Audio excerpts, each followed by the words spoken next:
Bible की प्रार्थनाएं। और इस श्रृंखला में हम इन दिनों में पौलुस के विषय में देख रहे हैं कि किस प्रकार से वो प्रार्थनाएं अलग अलग विषय के लिए या अलग अलग चीज़ों के लिए करता था। लेकिन आज हम इस बात को देखते हैं कि पौलुस कलीसिया से कहता है कि तुम मेरे लिए प्रार्थना करो। पौलुस ने कभी कलीसिया से पैसा नहीं मांगा। जब हम प्रेरितों के काम उसके 18वें अध्याय के 3 पद को देखते हैं, लिखा है और उसका और उनका एक ही उद्यम था, इसलिए वो उनके साथ रहा और वे काम करने लगे। उनका उद्यम तंबू बनाने का था।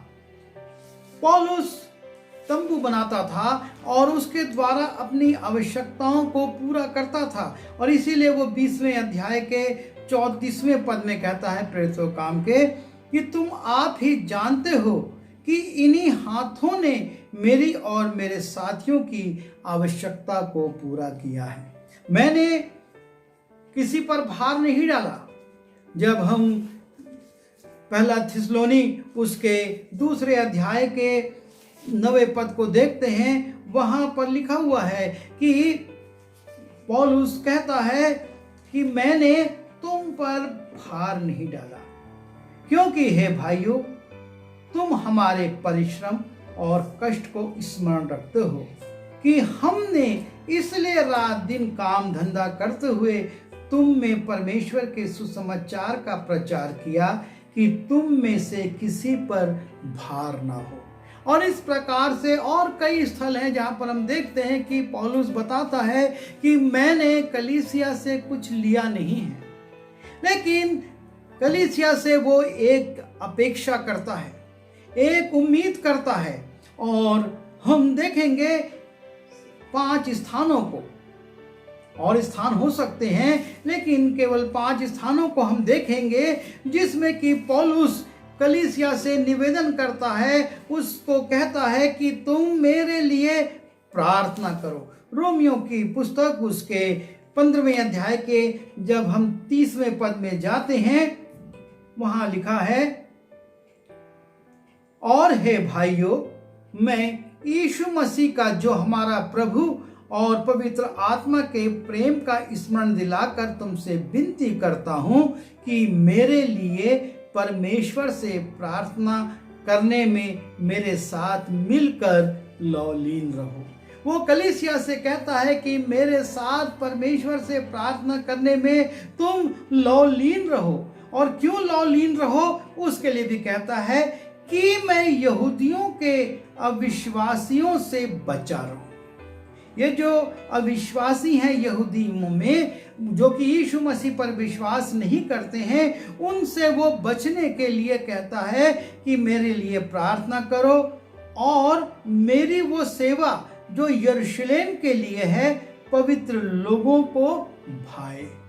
वो जो सेवा यरूशलेम में कर रहा है वो पवित्र लोगों को पसंद आए, उनको उपयोगी लगे, इसलिए प्रार्थना करो और मैं परमेश्वर की इच्छा से तुम्हारे पास आनंद के साथ आकर तुम्हारे साथ विश्राम पाऊं। वो 3 बातें कहता है। यहूदिया के अविश्वासियों से बचा रहूं, ये यहूदिया के जो अविश्वासी थे उनसे बचने की बात करता है, और मेरे यरूशलेम की जो सेवा है वो यरूशलेम में जो पवित्र लोग हैं उनको पसंद आए, और मैं परमेश्वर की इच्छा के अनुसार तुम्हारे पास आऊं और वहां पर विश्राम पाऊं। इसलिए वो कलीसिया से, रोम की कलीसिया से कहता है कि तुम मेरे लिए प्रार्थना करो, तुम मेरे लिए बोझ उठाओ ताकि मैं ये सब काम कर सकूं। उसके बाद जब हम इफिसियों की पुस्तक उसके 6वें अध्याय में जाते हैं, पौलुस प्रेरित का पत्र इफिसियों के नाम, उसका 6वां अध्याय और 18 से 20 पद में वो कहता है और हर समय और हर प्रकार से आत्मा में प्रार्थना और विनती करते रहो, और इसीलिए जागते रहो कि सब पवित्र लोगों के लिए लगातार विनती किया करो।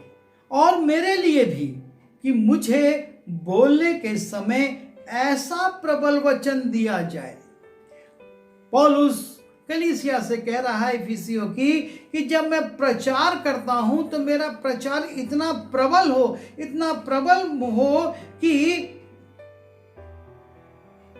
मुझे बोलने के समय ऐसा प्रबल वचन दिया जाए कि मैं हियाव से सुसमाचार का भेद बता सकूं, जिसके लिए मैं जंजीर से जकड़ा हुआ राजदूत हूं। और यह भी कि मैं उसके विषय में जैसा मुझे चाहिए हियाव से बोलूं, अर्थात वचन और हियाव, और उसका प्रस्तुतिकरण, जिससे कि बहुत से लोग प्रभावित हो सके। उसके लिए पौलुस कहता है इफिसियों की मंडली से कि तुम मेरे लिए दुआ करो कि जब मैं प्रचार करूं एक सामर्थी वचन मुझको मिले, और उस सामर्थी वचन को मैं बड़ी हिम्मत के साथ, हियाव के साथ प्रचार करूं और बहुत से लोग उसको सुनकर लाभान्वित हों, क्योंकि मैं तो इन दिनों में जंजीरों में जकड़ा हुआ हूं और वो जानता है कि मैं किस राज का प्रतिनिधि हूं। और इसलिए वो कहता है कि मैं जंजीरों में जकड़ा हुआ राजदूत हूं और तुम मेरे लिए प्रार्थना किया करो। मंडली से उसको और किसी चीज की अपेक्षा नहीं है, वो मंडली से और कुछ नहीं मांग रहा है, सिर्फ ये कहता है कि मेरे लिए तुम लौ लगाकर बड़े बोझ के साथ प्रार्थना करो। और उसके बाद जब हम कुलुस्सी की पुस्तक में जाते हैं और उसके 4 अध्याय के 2 पद को देखते हैं, वहां पर फिर से पौलुस कुलुस्सी की पत्री से के द्वारा कहता है, प्रार्थना में लगे रहो और धन्यवाद के साथ उसमें जागृत रहो, और इसके साथ ही साथ हमारे लिए भी प्रार्थना करते रहो। तुम अपने लिए तो प्रार्थना करो, तुम उसमें जागृत तो रहो, लेकिन उसके साथ साथ हमारे लिए भी।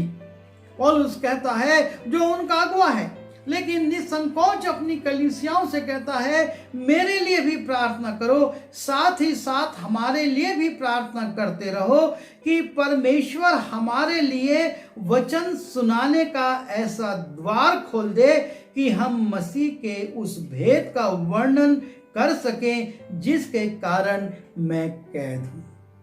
वो कहता है कलीसिया से कि तुम मेरे लिए प्रार्थना करो कि सुसमाचार प्रचार करने के लिए द्वार खुले। मैं तो अभी कैद हूं, लेकिन द्वार खुले और उसमें जाकर मैं, उन जगहों पर जाकर मैं सुसमाचार प्रचार करूं और उसे ऐसा प्रकट करूं जैसा मुझे करना उचित है। मैं अपने प्रभु को उस रीति से प्रकट करूं जैसा मेरे लिए उचित है, एक सेवक के लिए, जैसा कि वो अंताकिया में मसीह कहलाए, क्योंकि उनका प्रकटीकरण ऐसा था और उन्होंने उनको कहा ये मसीह है। और पौलुस यहाँ पर यही कह रहा है, हमारे लिए भी प्रार्थना करो कि सुसमाचार प्रचार के द्वार खुले, हम कैसे छूटे प्रचार करें और उस रीति से करें जैसा कि जरूरी है, क्योंकि अवसर को बहुमूल्य समझकर बाहर वालों के साथ बुद्धिमानी से बर्ताव करो। ये अवसर बहुमूल्य है और तुम इसमें प्रार्थना करते रहो और हमको उठाओ ताकि हम बड़ी बुद्धिमानी के साथ सुसमाचार प्रचार कर सकें। और जब हम 1 थिस्सलुनी उसके 5वें अध्याय में जाते हैं और उसके 25वें पद में देखते हैं, वहां पर फिर से पौलुस कहता है, हे भाइयों हमारे लिए प्रार्थना करो। उसको इस बात की कोई झिझक नहीं है कि मैं किन से कह रहा हूं, वो अपनी उन स्थापित कलीसियाओं से कहता है हमारे लिए, हे भाइयों हमारे लिए प्रार्थना करो। और जब हम 2 थिस्सलुनी और उसके 3 अध्याय के 1 और 2 पद में जाते हैं तो वहां पर हम पाते हैं कि फिर से पौलुस यहाँ पर थिस्सलुनी की मंडली को कहता है, दूसरा थिस्सलुनी उसका 3 अध्याय पहले 2 पद, निदान है भाइयों हमारे लिए प्रार्थना किया करो। निदान है भाइयों हमारे लिए प्रार्थना किया करो कि प्रभु का वचन ऐसा शीघ्र पहले, क्योंकि वो जानता है कि इस वचन को धीरे धीरे नहीं शीघ्रता से फैलना है और इसके लिए प्रार्थना की आवश्यकता है। वो कहता है प्रभु का वचन ऐसा शीघ्र फैले और महिमा पाए जैसा तुम में हुआ। जिस प्रकार थिस्सलुनीके में वचन तीव्रता से फैला और बहुत लोगों ने विश्वास किया, वैसे ही प्रभु का वचन हम जहां प्रचार करें वहां पर तीव्रता से फैले और हम टेढ़े और दुष्ट मनुष्यों से बचे रहें। वो एक बात और कहता है कि जब हम सुसमाचार प्रचार करते हैं हमारा सामना ऐसे बहुत से लोगों से होता है जो टेढ़े हैं, जो गलत हैं, जो दुष्ट हैं, और उनसे हम बचें, क्योंकि हर एक में विश्वास नहीं है। जितनों के बीच में वो जाता है वो कहता है ये जरूरी नहीं कि सब में विश्वास हो, और इसलिए तुम हमारे लिए प्रार्थना करो कि हम ऐसे लोगों के बीच में जब जाते हैं, अविश्वासियों के बीच में जब जाते हैं, हम बचे रह सकें, हम खतरों से बचें, और इसलिए तुम मेरे लिए प्रार्थना करो। और प्रार्थना की आवश्यकता परमेश्वर के हर एक दास और दासी को होती है। और यहाँ पर पौलुस बड़ी स्पष्टता से मंडली में बार बार कहता है मेरे लिए प्रार्थना करो। जब यीशु मसीह गतसमनी के बाग में थे वहां पर वो चेलों से कहते हैं मेरे लिए प्रार्थना करो। वो यीशु मसीह थे, परमेश्वर के पुत्र थे, मानव रूप धरे थे और एक बड़े काम को करने वाले थे, लेकिन वो चेलों से कहते हैं मेरे लिए प्रार्थना करो, जो हमेशा दूसरों के लिए प्रार्थना करता था।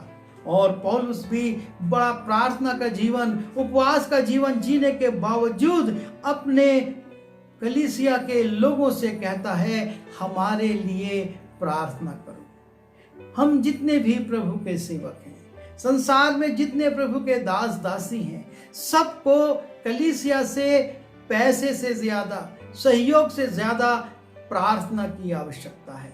पहली आवश्यकता जो है और वो है प्रार्थना की कि आप परमेश्वर के काम के विस्तार के लिए, उसके शीघ्रता से फैलने के लिए, दुष्टों से बचने के लिए, गलत शिक्षाओं से बचने के लिए, खतरे विपत्तियों से बचने के लिए, प्रभु के दासों के लिए प्रार्थना करें। और जब आप उनको उठाएंगे प्रभु का काम और बढ़ेगा। पौलुस की इतनी सेवकाई के पीछे कलीसिया के प्रार्थना का हाथ था।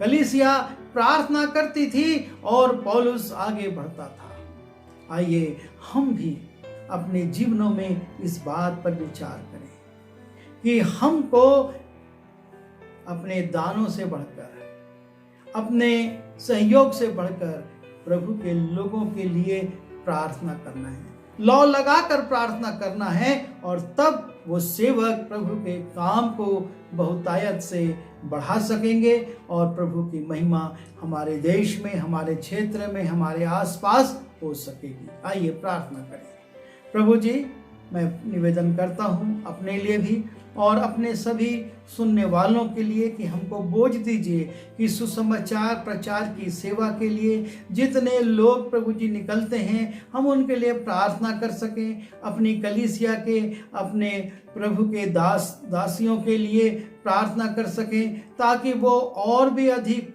जोरावर तरीके से आपके वचन को सुनाएं और आत्माएं जीती जा सकें। आपने प्रार्थना सुनी, धन्यवाद। विनती यीशु के नाम से मांगता हूँ।